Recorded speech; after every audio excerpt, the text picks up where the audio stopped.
Welcome back, everyone, to Seriously Curious, a podcast about all things business strategy and design. My name is Chris Rockwell. I'm president and founder of Lextent, where we unlock business value through customer centricity.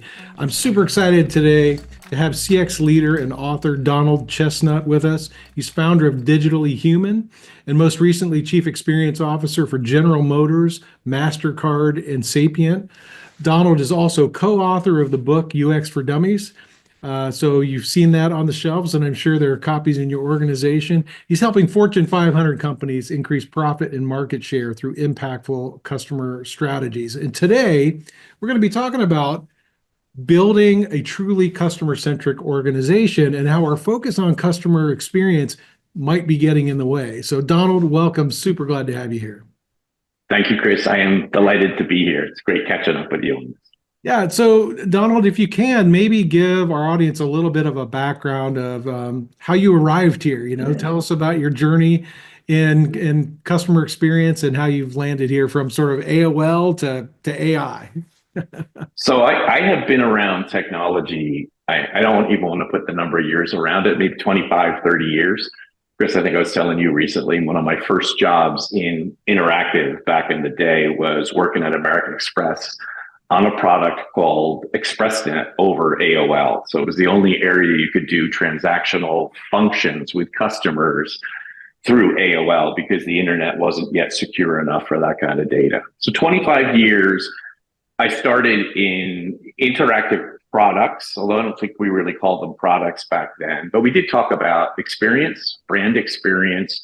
And over the years, I went from brand experience to user experience. So I worked 21 years at Sapient, working with designers and technologists, designing, I like to say, some of the internet's most used and most successful products: Wall Street Journal, Disneyland, Disney Parks and Resorts, Target, United Airlines, all award-winning and kind of game-changing at the time. Went from web and mobile to web, mobile, and sometimes in-venue, stores and banks.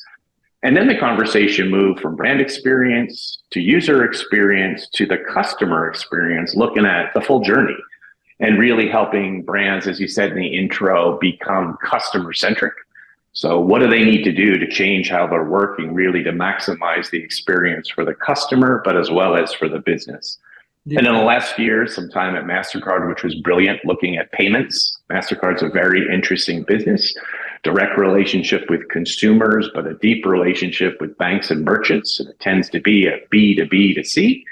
And then time at GM, looking across the four brands, mobile apps, some in-vehicle websites, and contact center, and really helping GM and their brands be more of a customer focused and making it easier from shopping, onboarding to service. So, and now I'm advising clients of all different types, small cap, medium, large cap, really with a focus on how to generate real results from being customer centric. And I have some points of view around how customer experience has evolved over the last 20 years and how it's not evolved and what needs to change in the next few. But it's exciting times. Technology continues to change, offers new services to consumers.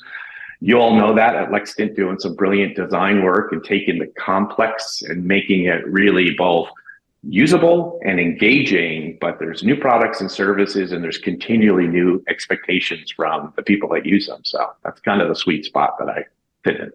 Yeah, it's amazing. You and I started our career, I think, in a similar time when we had moved sort of from a technology-centric approach to product and services, and experience was becoming a thing. And we were doing a lot of evangelizing, right? Hey, this experience matters and you can actually design for it. It's funny, people used to ask me, they're like, they pay you to do that? I was like, no, yeah, they actually do. But that idea of experience now, everybody has it. Everybody realizes it's important, but it seems to be maybe working against us a little bit. So you mentioned this idea of, I saw in something you wrote recently, customer experience is distracting companies from true customer centricity, or asking the question, is all our focus on CX, is it really moving the needle? And if it's not, then we're going to have some sideways looks from the C-suite, right? So tell me about, this idea of CX. Is it working for us or against us at this point? Such a good, big, rich topic. So I feel a little blasphemic, if that's the word, a little bit of blasphemy to have spent 25 years in the world of experience. One of my earliest mentors was my first boss in the design world, Clement Mock, studio archetype in Clement Mock Studios. He oftentimes is associated with this expression. Don't know if he actually said it first, but the experience is the brand.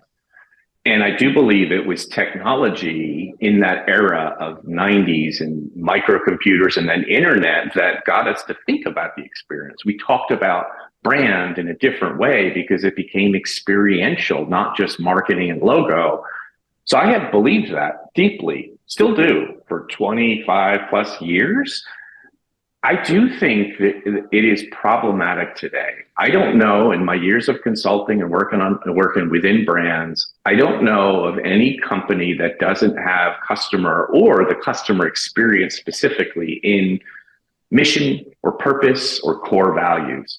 Absolutely critical. It's always at the center of every illustration of strategy in the middle of a whiteboard or a slide, the customer experience. And business leaders talk about it, but I've come to believe the operationalization of experience-based thinking is incredibly difficult. And we might be more successful. And I imagine the folks listening to this conversation, I imagine there's a real affinity for how do we create great product experiences. And you do that through design, you do that through other components.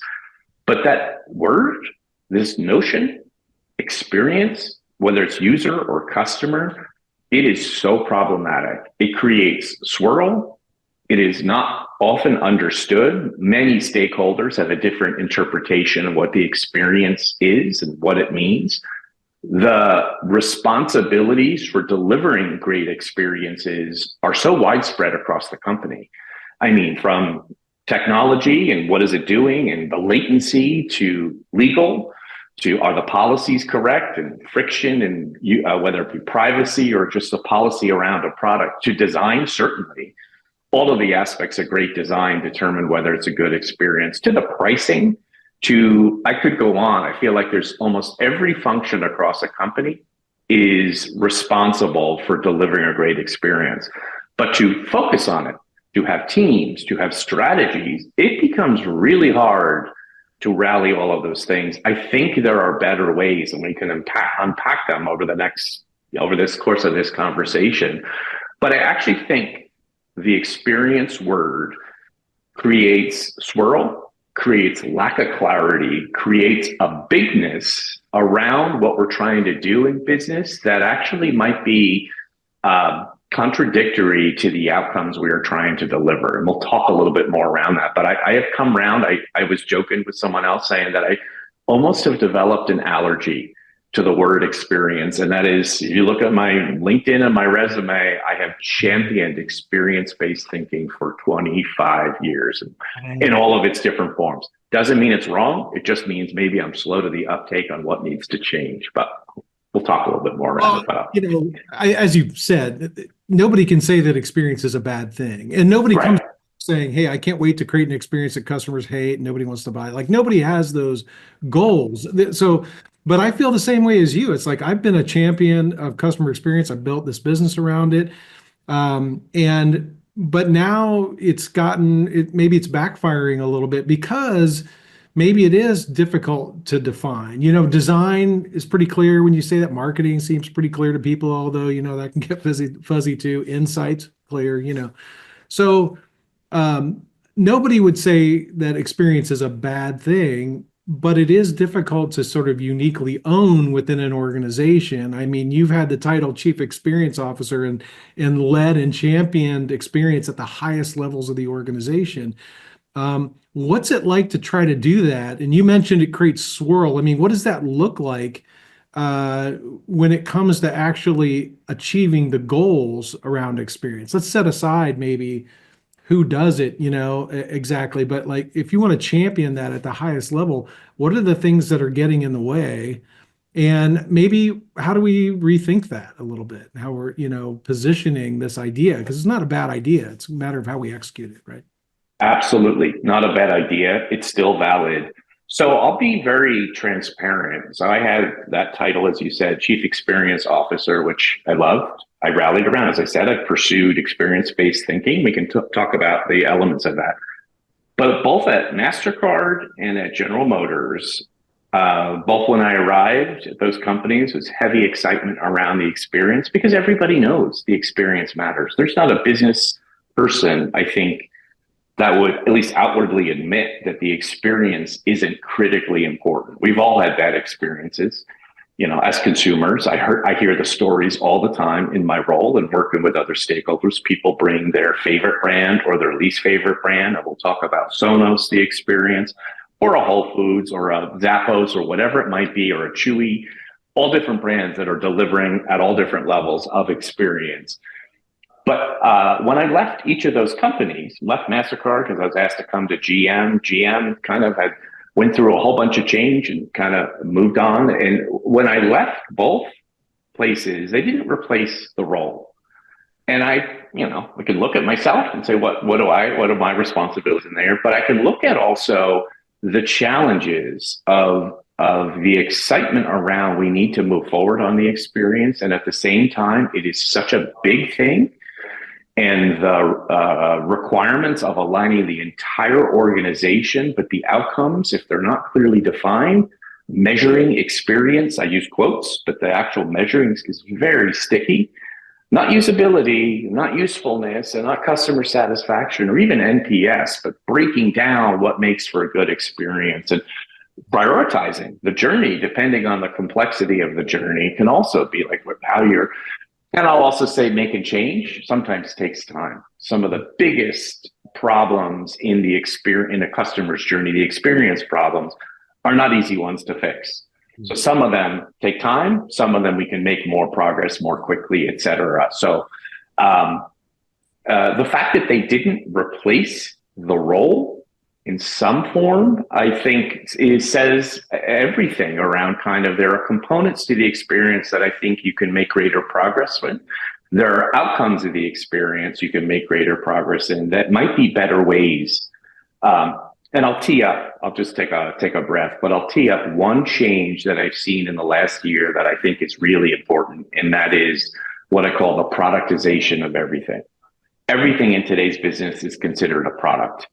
So we have the real products, we have channels that have become products, mobile, website, customer contact center. We have features within those channels, certain features like a customer account is a product. Experience-based thinking, understanding who your customer is, great design, et cetera. It's up to those product leadership, I think, in the next generation of business. But if you look across, I think many businesses, the world of products has emerged like never before. And I think experience-based, customer-centric thinking, great design needs to be integrated in the product world. But I'm curious, Chris, are you seeing that in the work that you're doing? So many things, the first thing is, with our product thinking, we don't want to think about the thing. We want to talk about the experience around the thing, right? Because if we can deliver that, we can deliver value to customers and value to the business. So one of the ways that we're positioning this idea of experience is really to talk more about value. Where is the value? What do the field and the goalposts look like so that we can deliver value at every moment of truth in the experience? Because customers are experiencing these brand touch points at various levels. You mentioned product, service, brand, you name it. They're having an experience, right? Like it or not, on purpose or by accident. And so we have to be intentional about the ways we deliver this, and there isn't one person at the top that owns those touch points. You're right. So we think about it as, how do we develop the principles and the processes so that we can equip in an organization to deliver great experiences, because we know that will deliver to the bottom line. And measurement is a key part of that. And so we've been doing a lot of work, and the book that we published recently is a lot around desirability. Like let's stop talking about sort of current experience and let's get to more how we really understand what people desire and how to deliver it. Well, you can develop experience metrics that are diagnostic, that'll tell you where in the experience you need to change. And predictive, it'll tell you what the market will say about the kind of things that you're you're doing, and it's such an important aspect of this. That old adage in business that if you can't measure it, you can't manage it is kind of comes to mind here. But I think so. I think a shift to value centricity. I think developing the principles and processes to align an organization are particularly important too. When I started Lexton, I thought I was in the experience business, but the more I'm in it, I think I'm in the alignment business. How do I get an organization to understand what problem we're solving or what opportunity is in the market for the customer and for the business, so that then we can activate all functions of the business to get there. So, but yeah. So I think everything that you're saying resonates with what we see with all the clients, and you and I share some of those, clients, those experiences with big businesses, and we're seeing the same kinds of things that if you get precious, sometimes I think practitioners get a little precious about experience. Well, we own the experience, and it's like, man, we have been democratizing this idea for so long. Nobody owns it anymore. We have to be facilitators. We have to be aligners. We have to be leaders. And those are the opportunities, I think, when it comes to how we're going to make these ideas, continue to make them centric to the organization. So, one of the things that strikes me about our conversation is this idea of people who are in this experience, in the business of delivering experiences, need to become business sensitive. This is a gap that I think I see across almost every client that we work with, all of our client partners. Well, I'm a human factors engineer by training. I'm a systems engineer. And so when I came into market and I started Lextent, the one thing I realized is I needed to become more design sensitive. I needed to understand what I was doing was going to be actionable by design teams. And then, I realized, well, no, we need to become more business sensitive. We need to understand all the functions of the business. So talk a little bit about that, where you see some of these ideas about experience. Everybody nods their head, but then it kind of falls apart. Like, how do we connect this to the business outcomes and business results in ways that business leadership will advocate and be a proponent for it? Great topic. There's one thing I want to pick up on that you just said around kind of you feel like you're in the alignment business. Being in the alignment business around an area that is fundamentally talked about easily around the experience, but so misunderstood and without the right metrics, et cetera. That's the challenge of being an experienced person in a company with complex products, because I think you inherently have that lack of alignment. The business value of what we do is so important. And I feel like for me, as just a professional, last 5-6 years have led me to a newfound understanding of how critical it is to relate everything I'll say we do, and we, probably your listeners here, around great design, human factors, the value of designing a product and platform, et cetera. What is the real value of the work we're doing to the bottom line? One of the things that I did in my recent past that I feel like is an opportunity moving forward is take a lot of the metrics that we had and begin to relate them directly to business value, if not dollars. How do you take a feature and talk about how many calls will that remove to the contact center if we can automate this? And let's put a price tag on those calls. So that's kind of obvious. That's maybe not rocket science in some form or another, but suddenly you have real value and you have the ability to talk about, well, the simple things we're looking to automate simple problems and take out cost and allow the actual people to do the complex things. It was a strategy that we called, digitally human. You make your products more like a human and deliberately human and leave the people wherever they are in the journey, from sales to support to to be useful for deliberate things that are more complex, that are building your product lifecycle and brand in all different ways. On a grander level, the work that I was doing with teams in the last few years around what I call voice of the customer, I think it's kind of sometimes an area of a business that doesn't sound very exciting. It just feels like the analytics, but it's you're customer centric, it is the feedback that you're getting, and the data is gold because it's Jeff Bezos that has the quote from, I think it's 2016 letter to shareholders, that customers are always wonderfully dissatisfied. And he uses the wonderfully, like if you constantly focus on that, you can find out where you should be going next. I heard a CMO mention last week saying that if you're customer focused, you're in the demand side of business. And don't we all want to be in the demand side versus focusing on just what you have is the supply side. But so relating what you're doing to demand side, to dollars.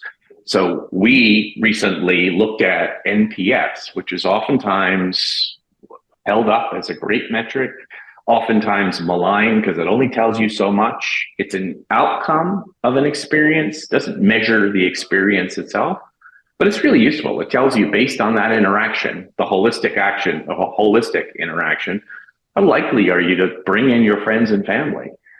And it's a score and you can look at the score, but you know, what I've done with recent teams is let's do a business case and figure out how many points is NPS worth in profit.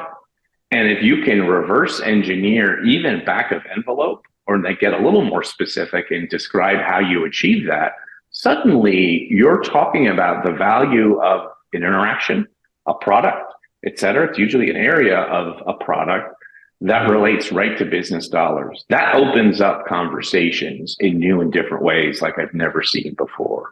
So having our design teams get closer to that is exactly where you're going, Chris. So, yeah. Sorry, Donald.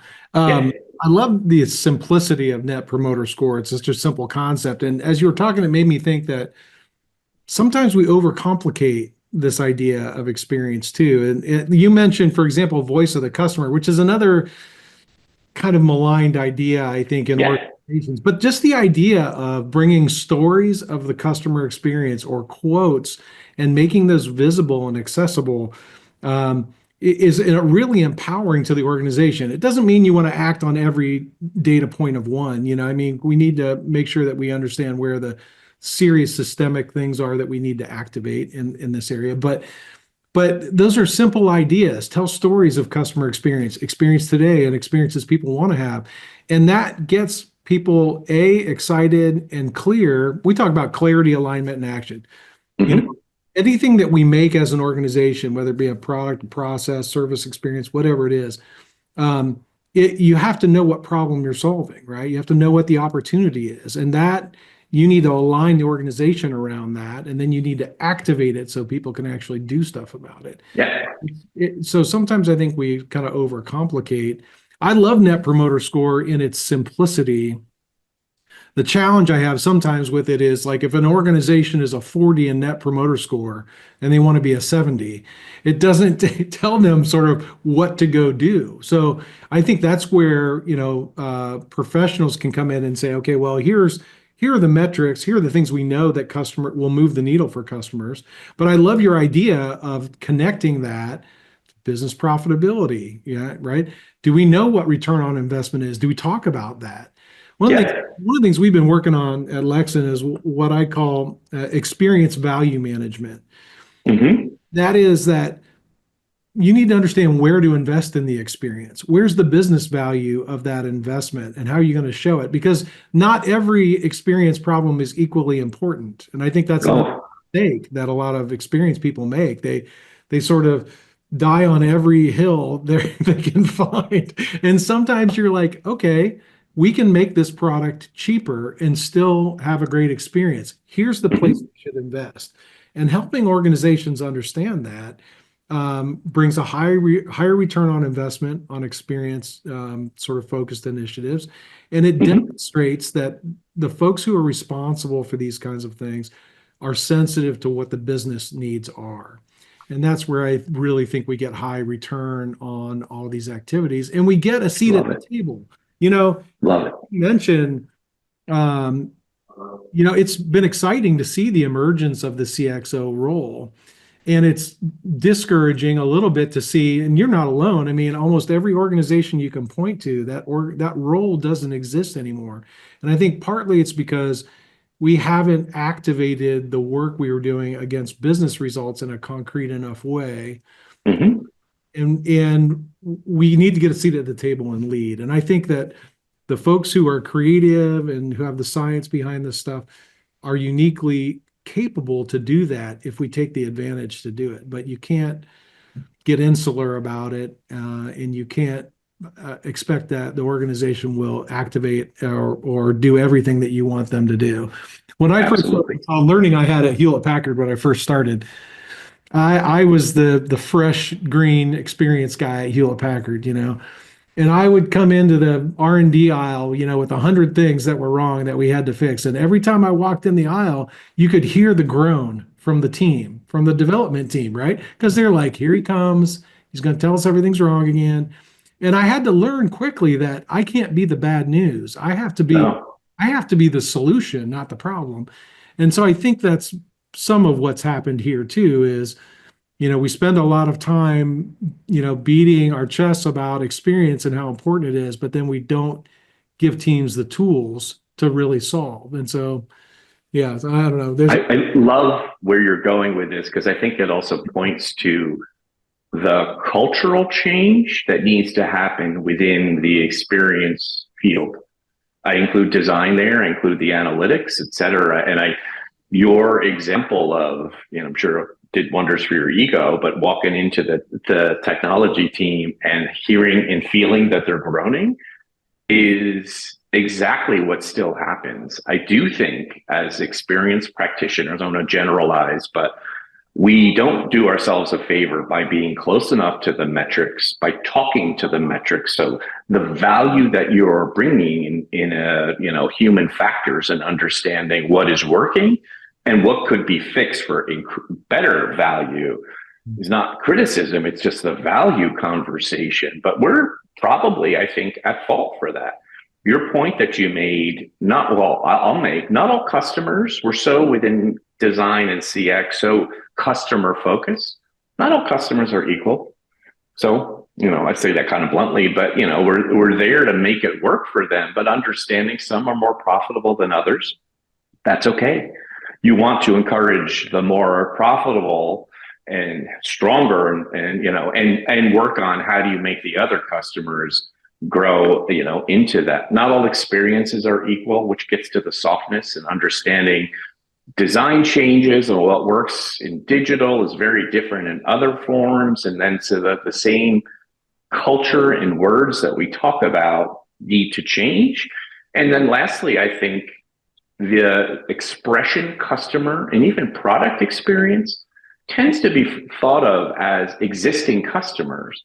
So you have teams within companies that are there as the champion for existing customers, while other groups like marketing become the sales and acquisition. And both of those things are wrong. So marketing is close to the customer as an opportunity just for growth, being customer growth oriented. I think marketing needs a rebrand. And our customer experience team, sometimes they sit within digital, can't just be looking at making existing customers happy. They need to be, again, closer to what are the results we're trying?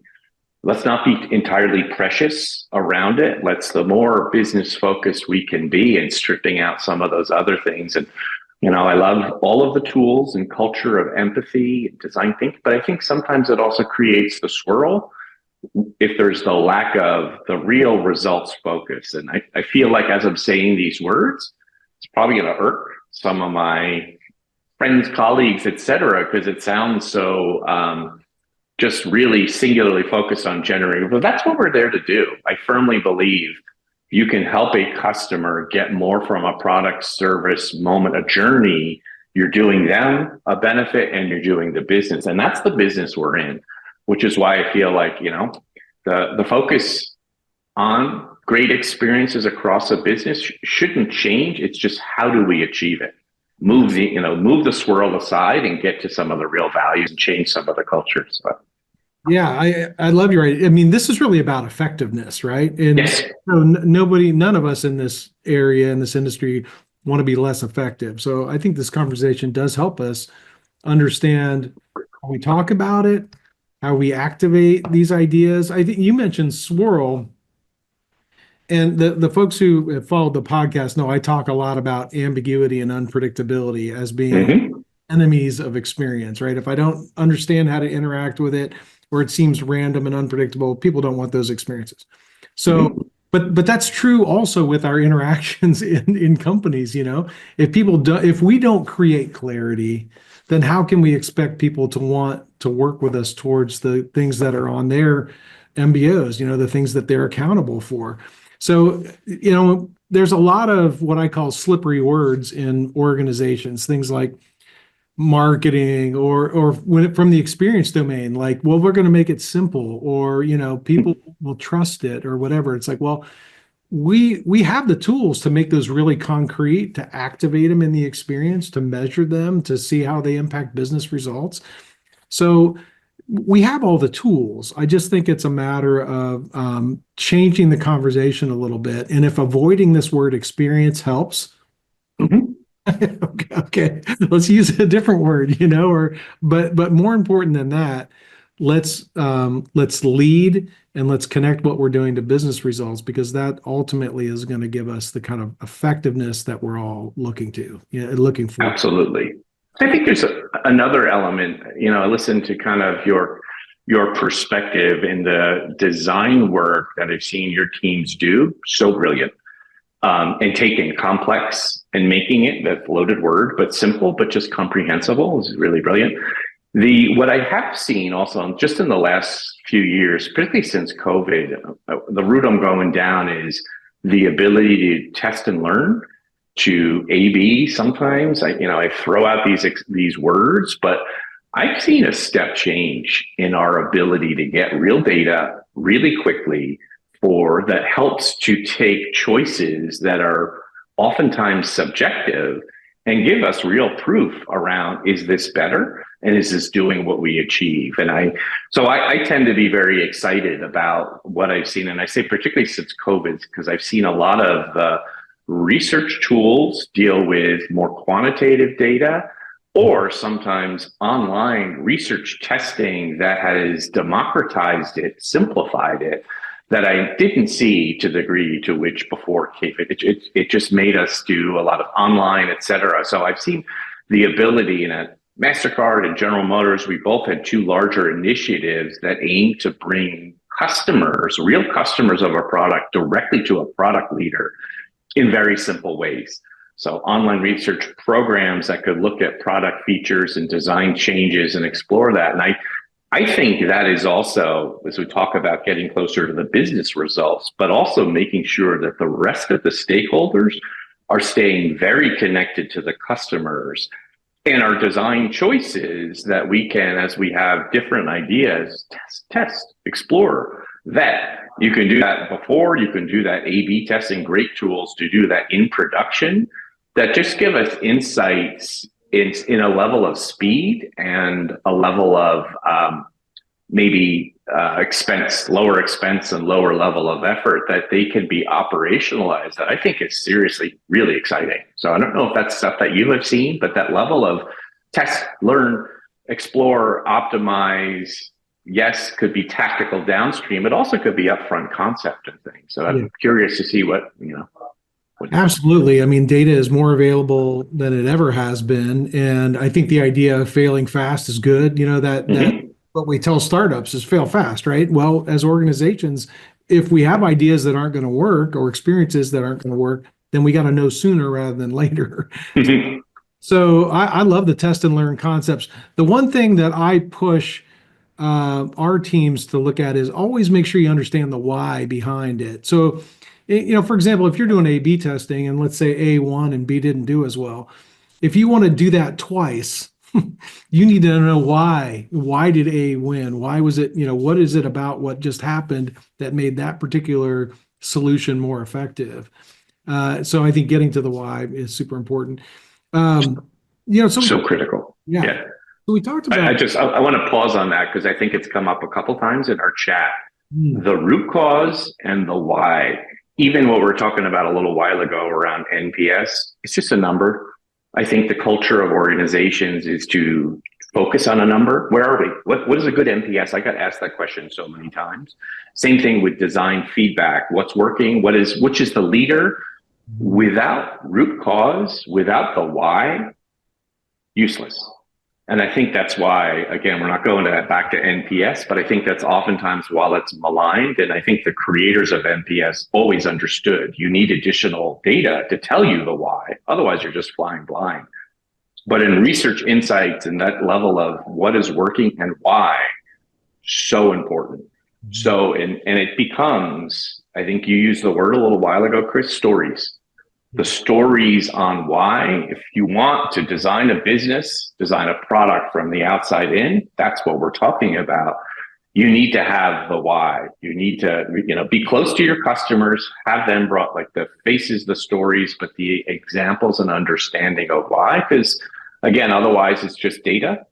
It's not really insights, and it's probably loaded with a whole ton of assumptions. So, Yeah, I think that's spot on. We've said forever, you can't design anything without the why, yeah. And there was a lot of marketing has been done in the past, like top two box, how do we get preference, become first and second choice, or are we ahead of the leaders or behind the leaders? And that's all useful information. But if you don't understand what's underlying, that result, then you're never going to be able to change that result, or you'll be guessing. I mean, guessing's bad for business. I think that's my universal message, to business people is like, look, guessing is bad for business, so don't guess. You don't need to, you don't need to guess. And it's expensive and it takes way longer, if you're guessing than if you just got some actionable data to propel your business, So true. And we talk about design. I mean, talk about big D design. I know you believe that too. It's like everything from, we mentioned the service experience, the buying experience, the usage, disposal. Those are all designed kind of like, as I said, before, on purpose or by accident. So we need what is happening at each moment of truth. What are the key moments of truth, so that we deliver on this idea of better experiences for customers, and then the kind of business results we need. I do think it's interesting. You were talking about gaining more intimacy with customer. As organizations get larger, it's kind of ironic that they lose intimacy with customers. When you're a small startup, you know exactly what your value proposition is and why you're solving that particular problem. And you might not have the resources to bring solutions to market fast enough, but you have that level of intimacy. And I think as organizations get larger, they somehow get disconnected from customers. So true. The idea of bringing more immersion so that everybody understands, hey, this is who your customer is, this is who they are. This is, or not just your customer, any stakeholder that you're working, I mean, the folks that have to service the product, the folks that are, maintaining or manufacturing the product. I mean, we have all different kinds of stakeholders that we need to really understand in order to deliver better results. Because it really does take an entire organization to deliver great experiences. It's not going to can't be done by one person at the top or some team in product or design, Yeah. It's a challenge. I'll also say the larger a company gets and the more complex a company is, what I have seen is the leaders, the folks within it, they're focused on the work they're doing to develop a business, financial services, automotive, even retail. The issue is you're not your customer.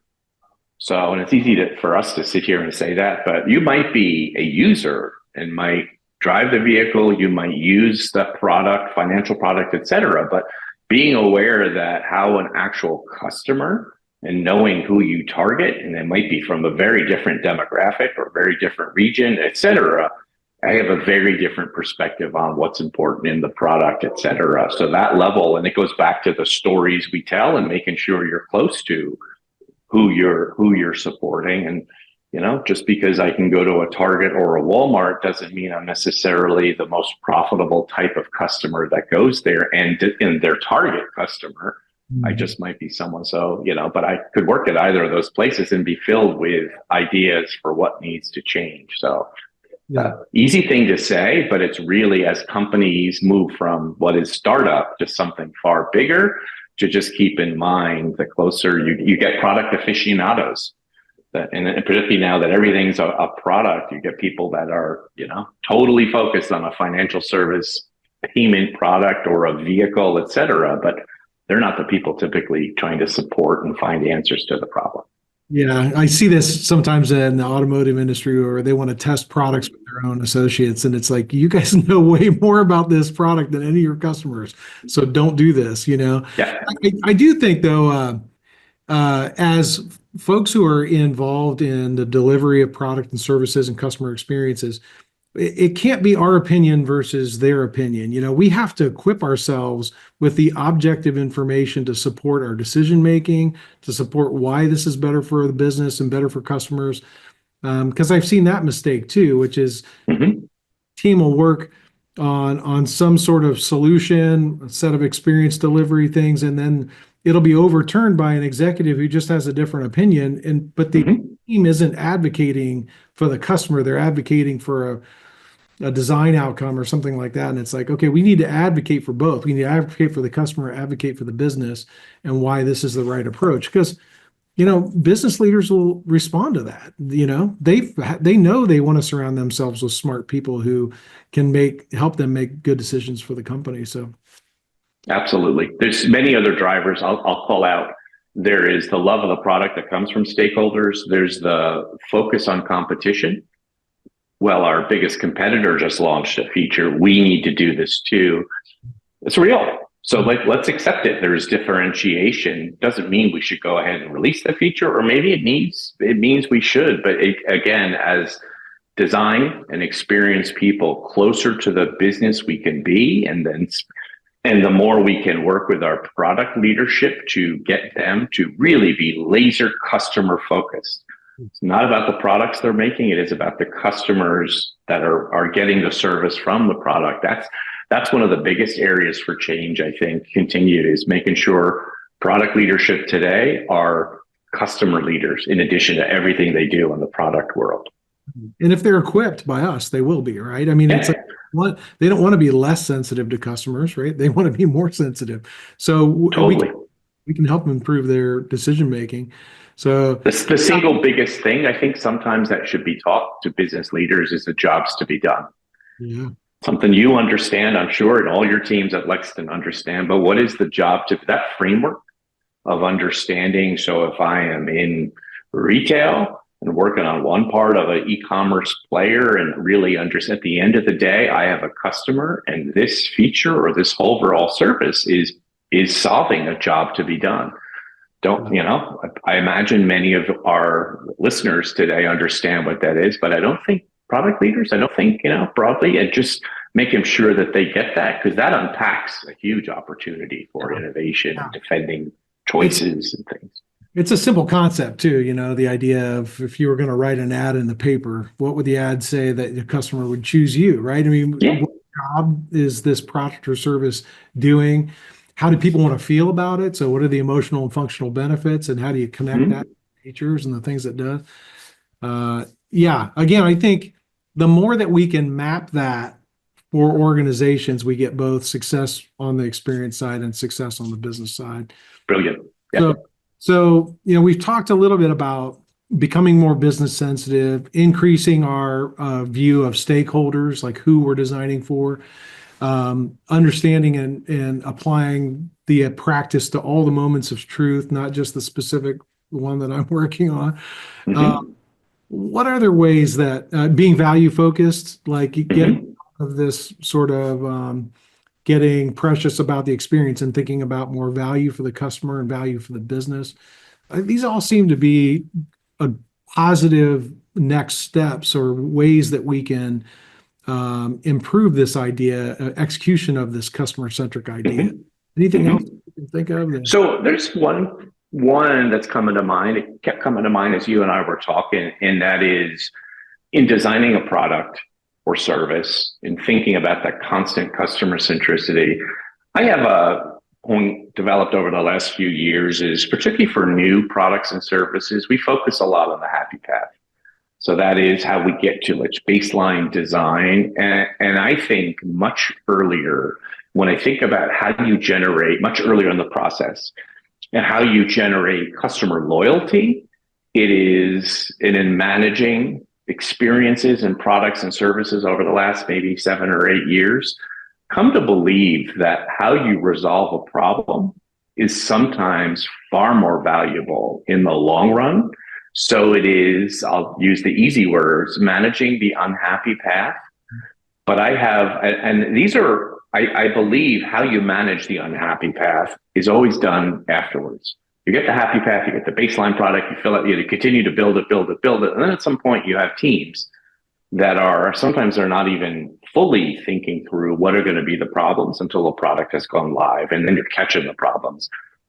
But I do think if we challenge ourselves today, our listeners, and to think about those brands that resolve problems, and the problems I think tend to be very front of mind on whether or not you're going to be loyal to that brand and that product moving forward.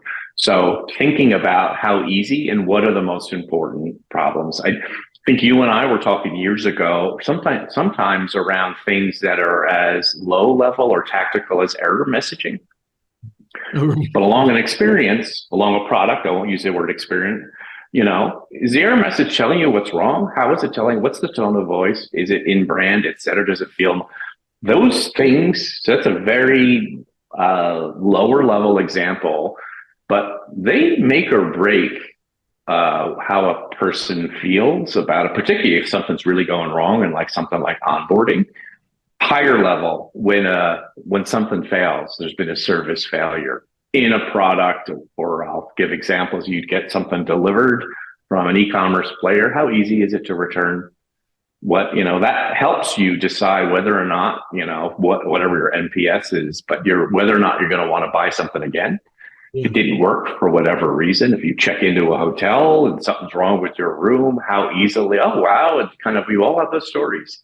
Right. All of us sit in workshops and things can talk about how well a partner brand, retailer, or whatever resolve things, and sometimes how much more loyal you can be as a customer. So there's the big ones, something really went wrong. There are the small ones from steps along the way that don't work, error messaging, and a lot in between. But I do think as designers of experiences, product, services, taking at product launch, at feature launch, and over the longer term, figuring out how do you make right, I think there's magic there. And it's just from my experience, about 1 out of 10 times that something doesn't work, if you can fix it and fix it well on each of those from tactical to major, you've built a loyalty that I wish I had data to prove, but is incredibly valuable. I'd be curious to see what you think there. Maybe we should build that case study. I think about, for as long as I've been doing this, service has always been this like unrealized opportunity. And I wonder why businesses don't invest in it. For me, it's really simple. When you sell a customer a product or service, it's the promise made. Yeah. Right? And when it goes wrong and they need help, it's the promise kept. It's easy as that. When things don't go well, customers don't expect you to be perfect. They just expect you to try. They expect you to try to help them with their problem. And I think when I see, traditional customer experience groups handled, the tier 1, 2, 3 call center stuff. When I see how unempowered those folks are, I'm like, man, what golden opportunities we miss. Give people the ability to say yes. And your customers, you will keep a customer forever. Just empower your call center folks. When you think about like the L'Hermitage or the Beverly Hills Hotel, like the word no is not in their vocabulary. I stayed at one of these hotels early in my career. I was like this young kid and the client was staying in this nice hotel. And I called down and I said, hey, I need some cameras for this research thing that I'm doing. And I'm like, you don't have anything like that down there, do you? And they said, oh, yeah, absolutely. Next thing I know, a limo is pulling out of the 7-Eleven buying disposable cameras and bring them back to the hotel for me. You know what I mean? They just, no was not in their vocabulary. And I think it was such a powerful idea. And so I really believe, servicing is one of those critical moments of truth that if we deliver well on, you will build customer loyalty for life. And then watch your net promoter scores go through the roof. Absolutely. Absolutely. You said one thing that customers don't expect things to work all the time. I firmly believe that. Again, maybe one of our listeners can point us to some research that both proves, again, customers don't expect everything to always work. And two, when you resolve a problem, the quality of the resolution is worth, I think, far more than 10 good experiences that you just didn't notice and weren't expecting. So again, I'm looking for my quantitative research to help prove that. But I think that's a guidance for us all that, if you're trying to create stronger relationships, a bigger share of wallet, that's where it leads, and kind of longer and greater promoters, the resolution of problems is often ignored. It's done after a product launches, it's honed, it's improved. It's not done when the product is getting to live, when you should be looking at what can go wrong, how can we resolve it, what can go wrong, what can go wrong. And then when you're actually managing customer relationships and that operational nature, there's ways to do that turn your Four Seasons experience. I'm sure you only stay at the Four Seasons now that they actually did that for you. I'm kind of joking. You're a loyal customer in waiting back then, but nonetheless, that's how you build a brand that is so admired. I guess really admired. Iconic in a lot of ways. Yeah. No, I agree. I think that this idea of understanding all the moments of truth in the experience and how you can begin to deliver on that, and you get, like you mentioned, share of wallet. Is that something that design teams understand? Do they understand what servicing needs to look like? Do they understand what maintainability looks like? We've seen some of the work we've seen has resulted in, this is a strange statistic, but a return not defective decrease from like 80% to 20%. So this was for a thermostat that you put on the programmable thermostat for your house. 80% of those bought at Home Depot were coming back as returned, but not defective. In other words, they were so difficult to install and use that people just brought them back. And just by some simple focus on improving the experience, the installation experience, we put a little level on the thermostat so you could hang it right and square and things like that, just little stuff. But we see this huge decrease in return not defective, which was a huge cost problem for the business, right? So again, it's like when you can connect this kind of work to the business outcomes, you get just such a lift. Now, at the same time, the opposite of a problem isn't always the best thing to go make. I think we need to understand desired experiences and where other opportunities are to add value. But it's really that combination of everything, looking at current experiences, what's working, what's not working, and then really engaging and giving people tools to help us understand what would be better solutions in the future, because I think that's really where business transformation, you can leapfrog competition then. Absolutely. Everything we're talking about says we're in the business of customer. Yeah. What we do is design a process, a product, I guess an experience. I'm trying to not use that. Thinking about the journey, thinking about what are those unmet needs and kind of how do we innovate on their behalf. But it's the business of customer, and that is phenomenally exciting. But making sure we're successful takes a constant calibration of everything we're doing. The value of design, the value of the product, the understanding, how do you make sure a product is not returned, and thinking differently around share of wallet, et cetera. Some of those lenses, I think, are a little foreign to some of the teams that we are working with. But great areas for us to continue to get better at what we do, and for business to succeed with this idea. And again, you and I both built our careers around this idea. You call it whatever you want, but if we can deliver better for the customer, they will win. Businesses will win. There's no doubt that this is the right thing to be doing. I can't imagine a future where experience, call it whatever you want, is going to be less important, right? It's absolutely going to be more and more important. And so maybe, changing how we think and talk about it, but more importantly, how we enable organizations to do it. And we've talked about several of those ways today. I really like this idea of talking about value. Don't talk about experience anymore. Just talk about value. Absolutely. Just Use, have use that word and customer value and business value and share of wallet and all of those things. I'll right. put out maybe your next podcast topic should be I look at kind of some of the AI solutions that are going out to market. How do you make sure that they are branded?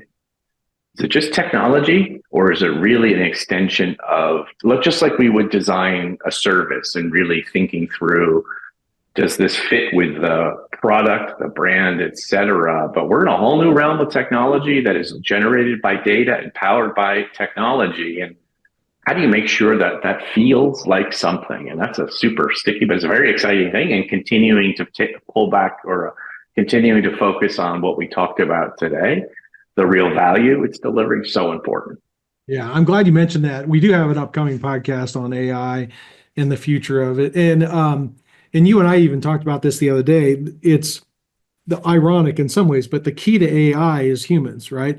That the Yeah, human in the loop, is it delivering on authentic experience? Can people build trust and relationships with technology? Some of the work we're doing would suggest that people will quickly ascribe human attributes to technology, and they'll get sad when those technologies go away and things like that. So there's a lot to the delivery of AI powered solutions, but we need to think about the characteristics or the attributes of what these things can do and how they add value, and then we can deliver solutions that will really work in the industry. It's funny, I'm hearing a lot in industry saying, "Well, we're going to do AI." It's like, oh, well, like what does that mean? Let's have a real conversation about exactly, what are the experiences that people seek, where's the value proposition, and then use that.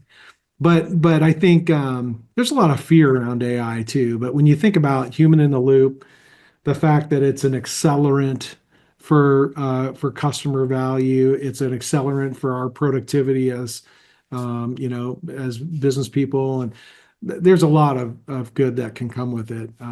so true. He is the human. Yeah, so true. Human in the Yeah, loop. Donald, this has been amazing. I mean, really we good. could talk for another hour on these things. I think we've covered some of the ground that we wanted to. I don't think we left too much on the table here, but will you come back again sometime and talk to Absolutely. It's us? always good catching up with you Oh, and for the people that are listening. But I love the work that you and the Lexington team are doing. It's really exciting. Thanks, man. I appreciate that. And I'm excited about your new venture and just to see the impact you're going to continue to have on organizations. I look forward to the opportunity for us to work together Me more. too. Sure. Any Very much. closing thoughts? Where are you going to be next? Where can people get a hold of you? Tell us a So little. I'd say LinkedIn is the best place people can get a hold of me. I'd love people hear this and agree or disagree. Reach out, post us some comments. I'm sure, Chris, you're interested in them as well. But I'm interested in continuing to look at how, I'm fascinated by being in the business of customer. I'm fascinated by how that generates value. I do think we're at a tipping point. So I'm loving having some time to think and help businesses really generate more value from experience related efforts. But maybe it is by not really focusing directly on the experiences, all the things that are under that. So it's an exciting time that we're living in. And Yeah, customers always change. it really is, and what do they say? The first way to solve it is to identify that you have a problem, right? And I think that we are identifying that this experience word is problematic and a little ambiguous, and it's frustrating for some people. And so now that we know that, let's take this capability that we've built to deliver great experiences and figure out how to do that for our business partners as well as our customers. Absolutely. I think I think we'll succeed. So, Donald, again, thank you so much for being here. I know My pleasure. incredibly busy, and I really appreciate the time, and I know our audience does as well. So, and thank you all again for joining us today for Seriously Curious podcast for all things business strategy and design. Find us on all the streaming platforms. So please go out there and make sure you like, comment, and subscribe to get notified of our upcoming episodes. Keep your eyes and ears out for Donald, who's going to be speaking at conferences. He's got some great content coming out on LinkedIn, so definitely make sure you reach out and get engaged with all of Donald's content. And in the future, soon you're going to be seeing episodes on AI and healthcare, the future of smart cities, humans, and advancing automation with some of the best leaders in the industry. So stay tuned for future episodes. For more on this podcast, Seriously Curious, or to learn more about how you can build customer-centric business organizations, visit us at lexnet.com. Visit Donald on LinkedIn. I'm Chris Rockwell, and I look forward to seeing you again next time on Seriously Curious.